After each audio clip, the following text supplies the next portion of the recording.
Zëri që lëviz komunitetin. Albaus TV për shqiptarët në Australi. Në bas 2 vite e gjysëm përsëri në të njëjtin vend me të njëjtën mysafire, gazetare, shkrimtare, hulumtuese, Mimoza Kuqi nga Franca, duhet ta theksojmë. Si duket mikpritja që shqiptarët ta bën para 2 vite e gjysëm, kemi më saktë në nëntor të vitit 2023. Ndoshta kjo edhe ishte shkaku që sot përsëri vini këtu me një material, me një projekt të ri. Nuk do thosha shkaku, do thosha fal.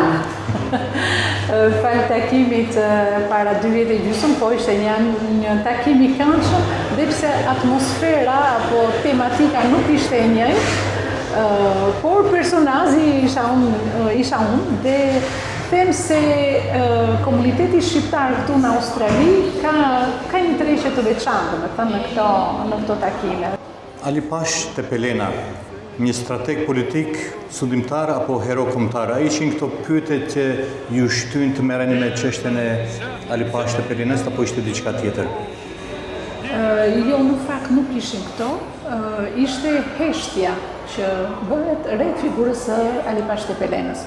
Duke qenë se unë jetoj në Francë, kam parë disa emisione, dokumentar, film për Napoleon Bonapartin, dhe më e çuditshme është që në asnjë nga këto të paktën dokumentar nuk flitet për Ali Pashën, pavarësisht se ata kanë pasur një periudhë kohe, aleat, kanë qenë aleat dhe vende armiq bashkë, interesat që siç i pushin edhe i ndanin. Dhe kjo heshtje ndaj Ali Pashës më bëri që të kërkoj çfarë po ndodh, përse heshtin në Francë, pse në Greqi është një varr Pashaj pa emër, nuk ka një bust, ku ndodhet shtëpia muze ku biletat e turistëve vazhdojnë çdo ditë. Në Shqipëri nuk ka një muze, ka vetëm një bust dhe ai një bust i ulur dhe me një fustanell.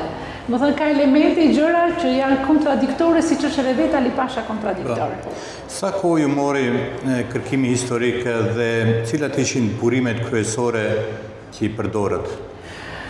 Kërkimet vazhdojnë akoma, nuk kanë në përfunduar, po bën 3 vjetë, rreth mbushen 4 vjetë së shpejti, dhe kërkimet e mia në radhë të parë janë literatura që i gjeta në Shqip, nga profesori Irakli Koçollari, i cili ka sjell përkthime nga greqishtja, nga arkivat greke, ka sjell Ali Pashaidën që është Iliada shqiptare, është një ndër veprat me 10.000 vargje dhe ai arriti ta bëjë përkthimin mrekullisht bukur, plus edhe arkivat britanike, franceze, dhe më pas dhe nga literatura që kanë shkruar të huajt për shqiptarët, që kanë shkruar të huajt flas për periudhën e Ali Pash Tepelenës, dhe aq më tepër dhe arkivat parizian në Ministrinë e Jashtme diplomatike, korrespondenca jo vetëm e Ali Pashait me Napoleon Bonapartin, por edhe konsullata franceze dhe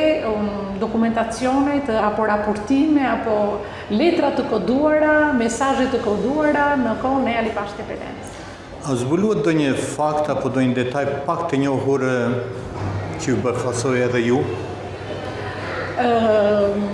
Ajo që mua më ka mbetur është që çuditërisht bota e quajnë Ali Pashën si një gjeni.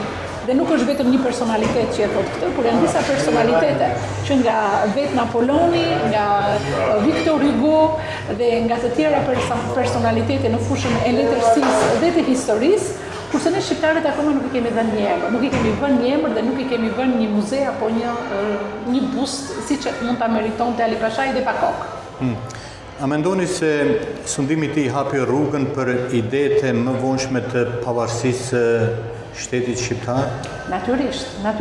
Përderisa vdekja e tij në 1822-shin, vrasja e Ali Pashës, nuk e kënaqi portën e lartë, por në vitin 1830 bëri masakrën e madhe të gjithë elitës së Toskës, sepse ata përkrahnin idenë e Ali Pashait për krijimin e Epirit, një shteti kombi shqiptar, dhe Kjo bëri që të vononte 50 vite pavarësinë e Shqipërisë.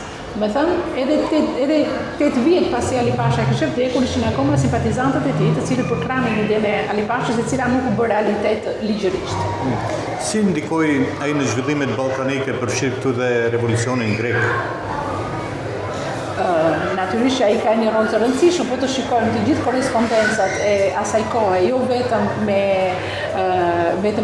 Napoleonin, janë me anglezët, janë me rusët, janë me grekët, janë me austro-hungarezët, janë ato tratatet e fsheta, janë marrëdhëniet apo aleancat e fsheta, tradhtit, dhe ai ndikoi jashtëzakonisht sepse nuk e lejoi që secili prej shteteve të arrinte të realizonte qëllimet e veta që kishin të paktën deri në kohën që ishte Ali Pasha Tepelena.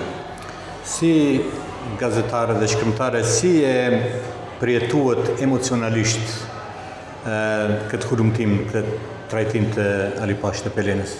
Është herë e parë që ndodhem përballë direkt me publikun që do flas me Ali Pasha Tepelenën, përveç tavolinave miqësore, por ky takim i sotëm ishte vërtet i veçantë sepse biseda apo përgjigjet e mia erdhën nga pyetjet e vetë të pranishmëve, dhe kjo është gjë shumë pozitive sepse u bë një bashkëbisedim.